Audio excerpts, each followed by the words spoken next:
Embrace what you feel. And everybody who is watching me from wherever he is, let your favor and your grace be upon his life. Ask him to put this job to will not represent finish. you. Very powerful message, and I believe that you have learned something.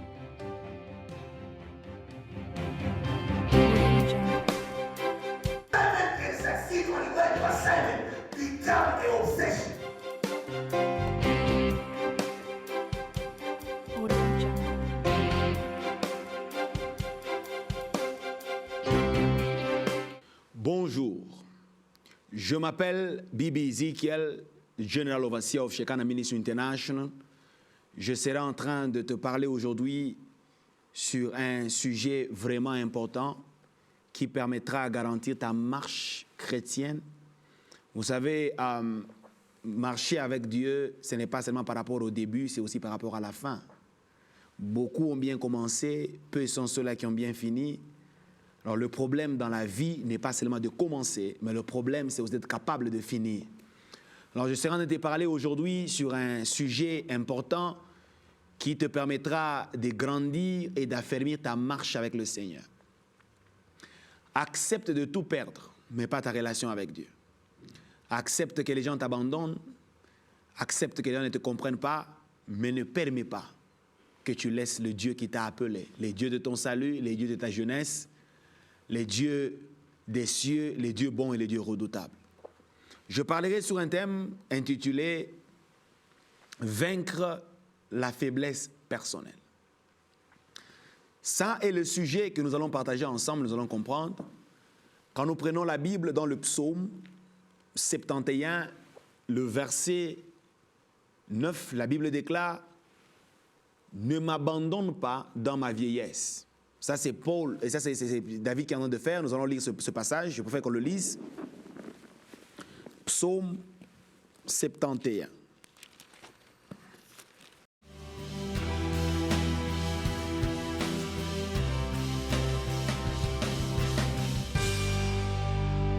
Ne me rejette pas au temps de la vieillesse, quand me force défaille, et ne m'abandonne pas. Alors nous voyons que David est en train de faire une prière que si je peux appeler maintenant, j'appellerai une prière vaccin. Il fait une prière par rapport à son futur. Il est en train de prier pour le temps de sa vieillesse. Il est concerné par rapport à son futurisme. Alors j'aimerais que l'on l'accompagne avec 1 Thessaloniciens, le chapitre 4e et le verset 11e. C'est sur ça que je parlerai, où nous allons tirer la pensée de l'Éternel en ce jour. Parce que je crois que Dieu a quelque chose en pensée pour nous. Dieu connaît où il t'amène et il connaît ce qu'il est en train d'attendre de toi. 1 Thessaloniciens 4, nous prenons le 11e verset. La Bible déclare: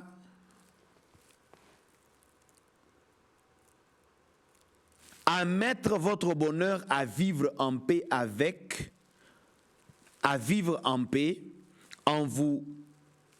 vous occuper de vos propres affaires et à travailler de vos mains comme nous vous l'avons recommandé.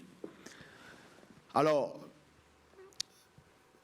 ça c'est une exhortation de Paul dans la lettre qu'il a écrite aux Thessaloniciens. Alors nous allons essayer de prendre les deux versets afin que l'on comprenne quelle est la pensée de l'Éternel dans ce jour par rapport à vaincre ta faiblesse personnelle. Alors nous voyons que David est tellement concerné pour son futur. Il investit sa vie afin de garantir sa vieillesse. Que le Dieu du ciel ne puisse pas lui abandonner. Parfois c'est étonnant où on peut voir que dans l'église, tout le monde connaît les problèmes de tout le monde. Tout le monde peut connaître quand quelqu'un paye une nouvelle voiture dans la ville, qui vient de se marier, qui vient de trouver un fiancé, qui vient de commencer telle chose. Les gens sont tellement informés sur la vie des autres, jusqu'au point où nous pensons que quel est le temps que la personne a pour sa propre vie. Chrétien, écoutez-moi, tu es la seule personne qui peut investir sur sa propre vie. C'est bien de connaître sur les autres, mais la vie de ton voisin n'est pas une priorité plus que toi-même. La Bible déclare en Thessaloniciens que chacun s'occupe de ses propres affaires. C'est ce que Paul était en train d'enseigner aux Thessaloniciens. Aujourd'hui, je te parle aussi. Si tu aimerais avoir de l'impact dans la vie, il ne faut pas te corrompre à ce que les autres sont en train de faire. Concentre-toi à être en paix avec tous et à t'occuper sur tes propres affaires. Alors nous voyons que la Bible demande à ce que l'homme puisse avoir la conscience full, pleine par rapport à sa vie. Ta vie a besoin de toi afin qu'elle avance. Ta vie a besoin de ta concentration, a besoin de ton investissement. N'abandonne pas ta vie entre les mains de quelqu'un d'autre. Personne d'autre ne rendra ta vie comme tu aimerais la rendre. Dieu compte sur toi.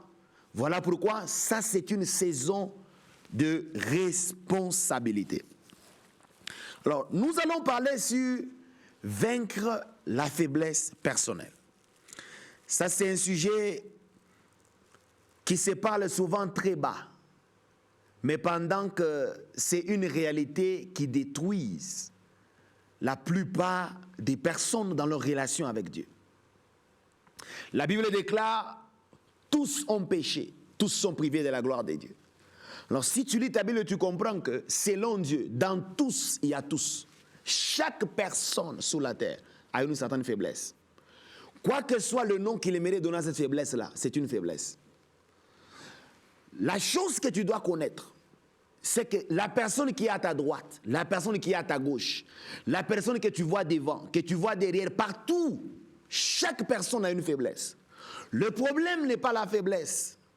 Le problème est comment dominer cette faiblesse personnelle pour qu'elle ne puisse pas te dominer. Deuxième des choses que tu dois connaître, non pas seulement que toute personne a une faiblesse, la deuxième chose que tu dois connaître, c'est que Dieu est conscient de ta faiblesse. C'est parfois il y a des gens qui se comportent comme si Dieu ne voit pas ce qu'ils font. Dans un trou noir, une fourmi ou un fourmi noir, Dieu est en train de voir dans un trou noir. Alors, il n'y a aucune chose qui peut passer à l'insu de l'Éternel. Tout ce qui se passe, Dieu connaît. Même quand tu es seul, même quand tu es avec les hommes, Dieu connaît tout ce qui se passe. Alors, tu dois connaître, la Bible dit ceci, c'est dans Psaume 78, 39. La Bible dit ceci, on peut lire Psaume 79, 39, Psaume 78, 39. Lisons ensemble pour que l'on comprenne.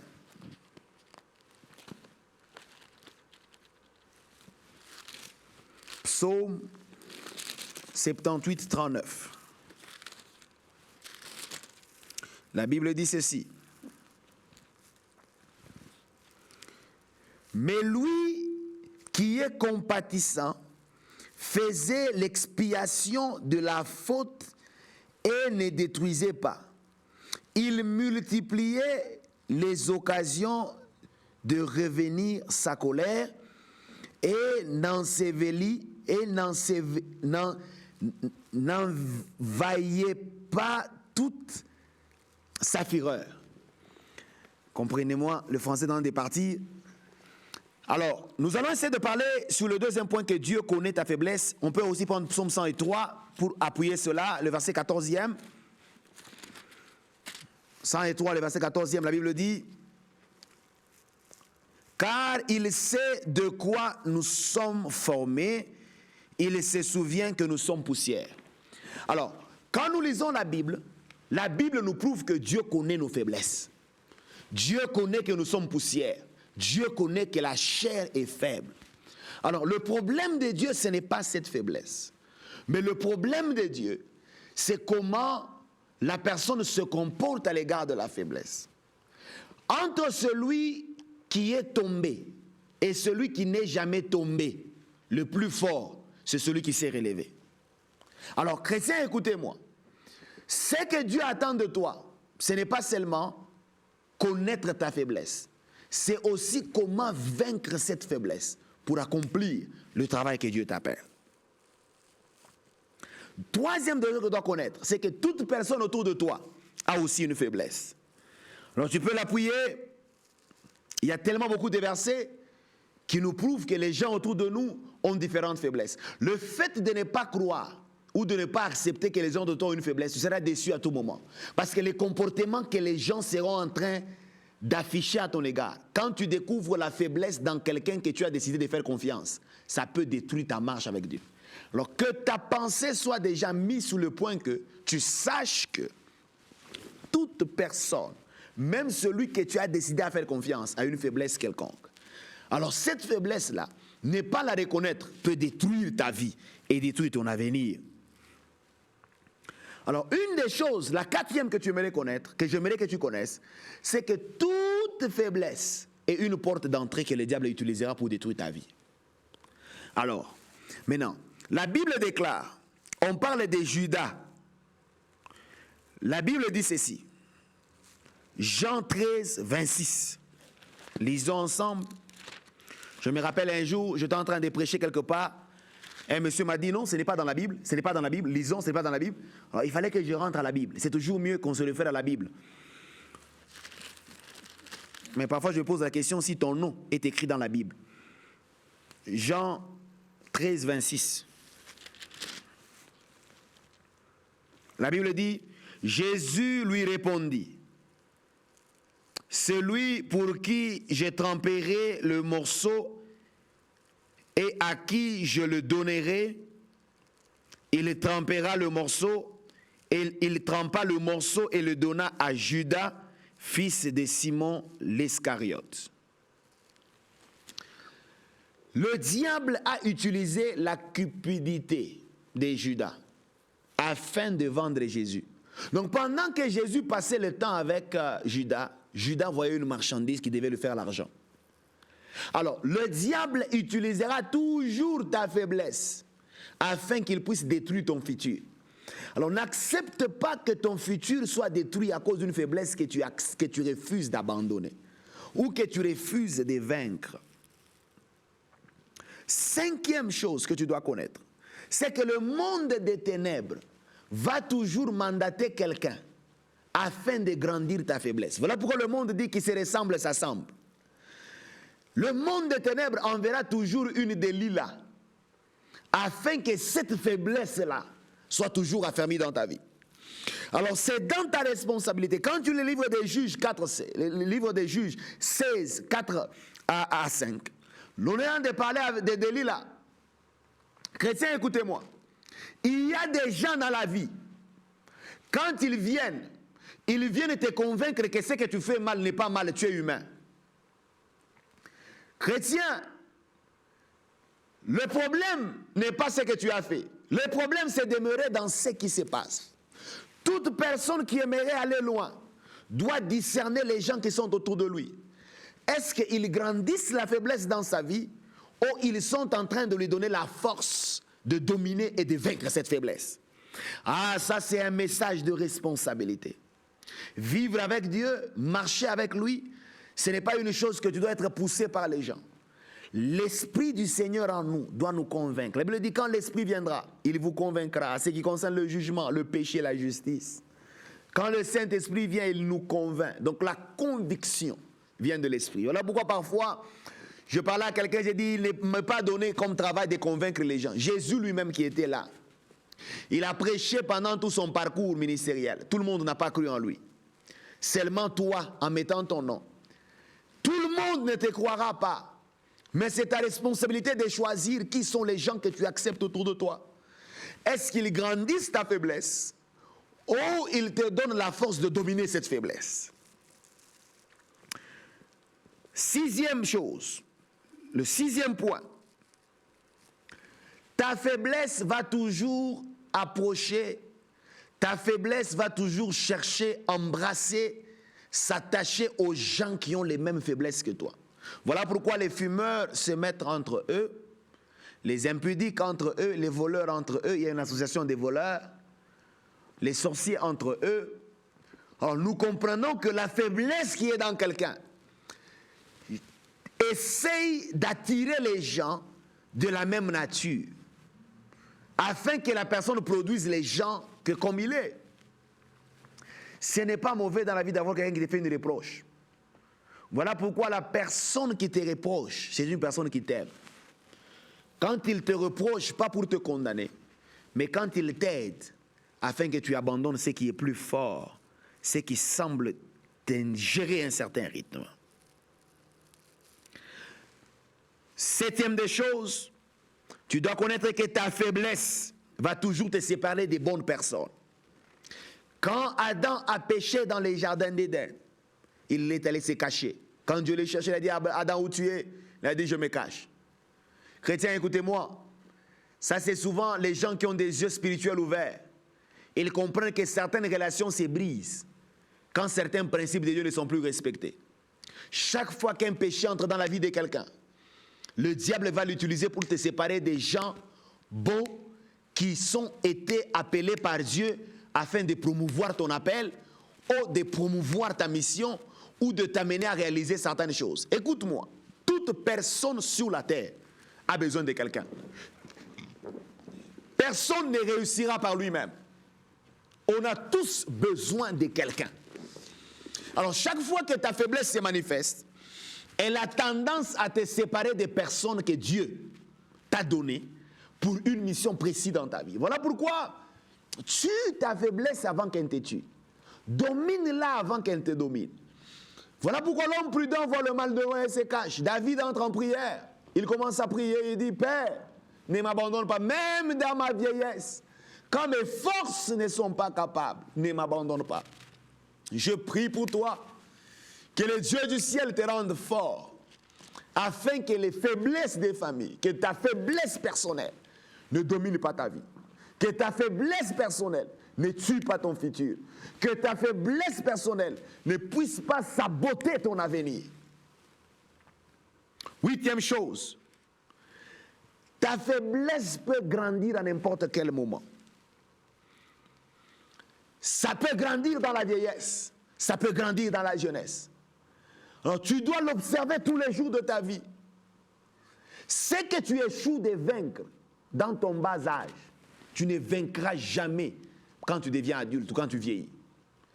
Lee Sensamura, il a dit que ce que tu n'arrives pas à vaincre aujourd'hui, tu vaincras demain. Alors si tu n'arrives pas à gérer cette situation, à vaincre cette faiblesse, demain elle t'exposera. Neuvième point, la faiblesse n'est pas vaincue par les comportements ou les manières humaines. Tu ne vaincs pas ta faiblesse par l'humanisme, par les stratégies humaines. Voilà pourquoi tu peux sentir qu'il y a toujours une confrontation. Vous savez, aujourd'hui dans l'église, dans le corps de Christ, ce qui est mal, on connaît tout ce qui est mal. Mais il se retrouve que les gens se retrouvent toujours dans les mal qu'ils connaissent. Parce que tu ne peux pas vaincre une faiblesse par les efforts humains. La faiblesse ne se vainc pas de cette manière. Si tu vaincs la faiblesse par les efforts humains, tu es en train de rendre le sang de Jésus faible. Parce que la Bible déclare, vous recevrez le Saint-Esprit survenant sur vous et vous serez capables d'être mes témoins. Alors ce qui a donné les capacités de faire, c'est l'Esprit de l'Éternel sur la vie des apôtres. Pierre qui était un peureux, qui a fui, quand l'Esprit est descendu sur lui, était capable de faire ce qu'il ne pouvait pas faire par lui-même. L'Esprit nous donne les capacités de dominer sur la chair.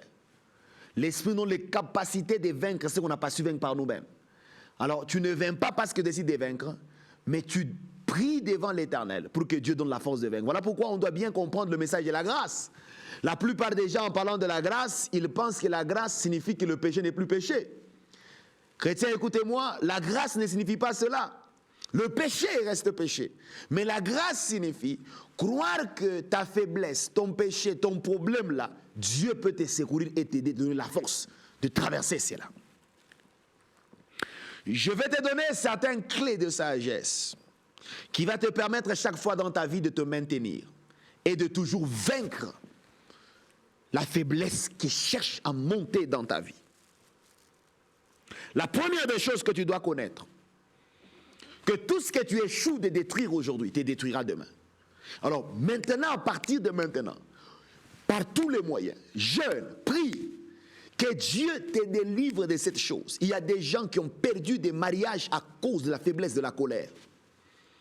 Il y a des gens qui ont perdu du travail à cause de l'impatience. Il y a des gens qui ont perdu des ministères puissants parce qu'ils n'ont pas su gérer leur vie. Alors comprenez que ce que tu échoues de vaincre aujourd'hui, tu vaincras demain. Deuxième des choses, c'est que tu acceptes de te détacher. Détermine ce qui viendra dans ton parcours pour que tu te rencontres avec.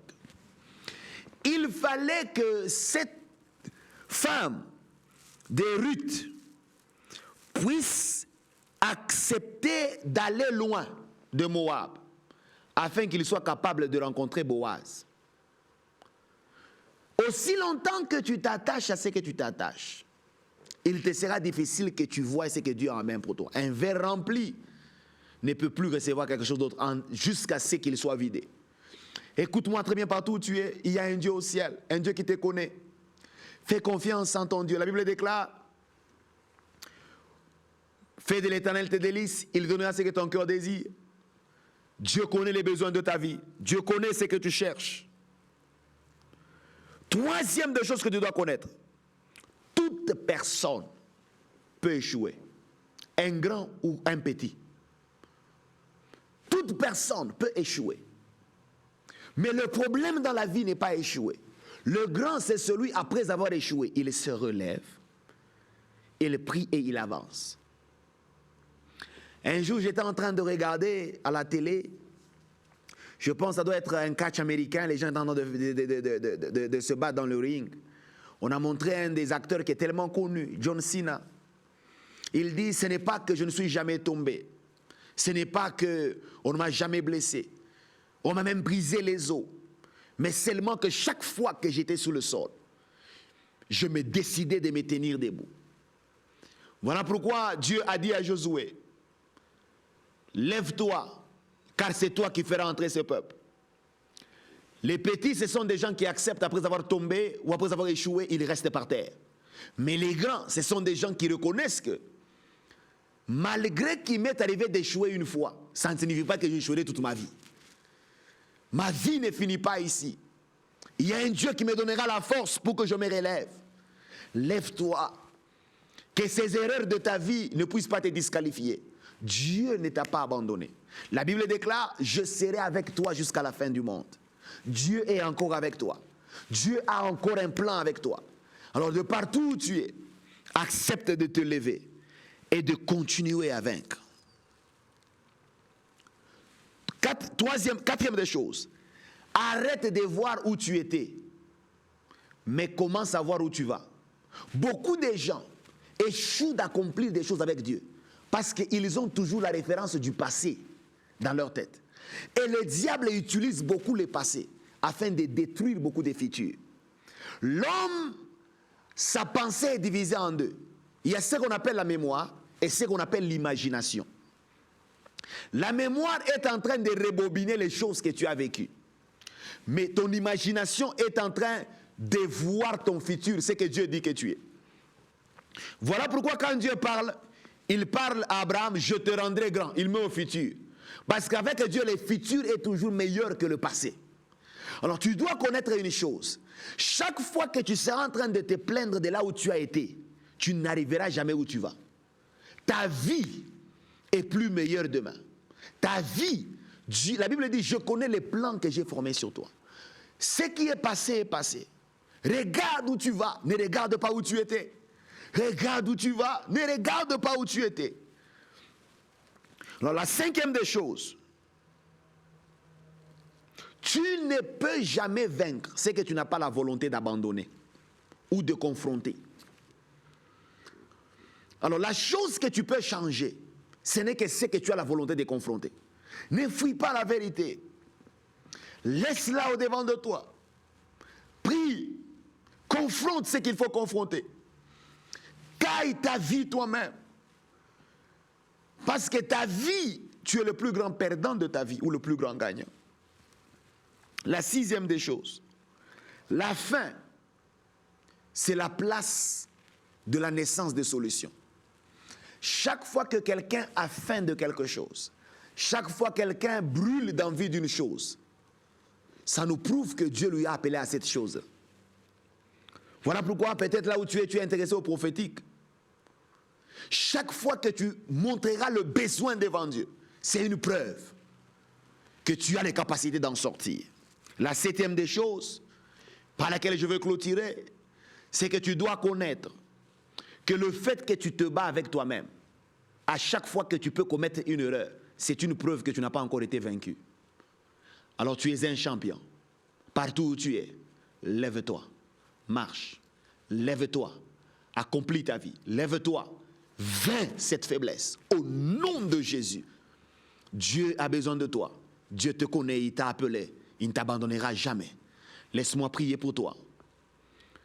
Père, je prie pour ma soeur, je prie pour mon frère, pour toute personne qui est en train de me suivre, où la faiblesse personnelle cherche à l'étouffer, à le montrer qu'il est disqualifié de toi. Je prie que tu les fortifies. La Bible déclare, tu n'abandonnes jamais celui qui vient à toi. Tu es juste et bon pour nous pardonner de tout péché. Pardonne son péché, relève-les, donne-lui la force d'avancer et de réaliser la mission pour laquelle tu l'as appelé. Parce que personne n'est né pour rien. Nous sommes nés tous pour une mission pour laquelle tu nous as appelés. Béni soit sa vie et son parcours et son séjour sur la terre. Au nom de Jésus. Amen. Que Dieu te bénisse. Reste connecté au ministère Shekinah et aux enseignements de Bibi Ministry. Je crois que ces enseignements sont des enseignements puissants, des enseignements pour transformer ta vie, afin que ta relation avec Dieu soit toujours une garantie. Voilà pourquoi de partout où tu es, si tu ne t'es pas encore converti au Seigneur, je te donne une opportunité. La Bible déclare, il ne rejette jamais celui qui vient à lui. Les choses de Dieu sont réservées aux enfants de Dieu. C'est une opportunité pour toi d'être considéré. La Bible dit, à tous ceux qui l'ont reçu, il leur a donné le pouvoir de devenir enfants de Dieu, ceux qui sont nés non de la chair, de la volonté de l'homme, mais ceux de l'esprit. Il y a encore de l'espace pour toi, Dieu est disponible. C'est le temps de te repentir, le temps d'accepter Jésus pour ta vie, parce que Jésus-Christ de Nazareth, il est le chemin, la vie et la vérité. Que Dieu te bénisse, que Dieu vous garde, que toutes les pensées de l'Éternel sur ta vie s'accomplissent aujourd'hui et à jamais, au nom de Jésus. Amen. Que Dieu vous bénisse. Merci.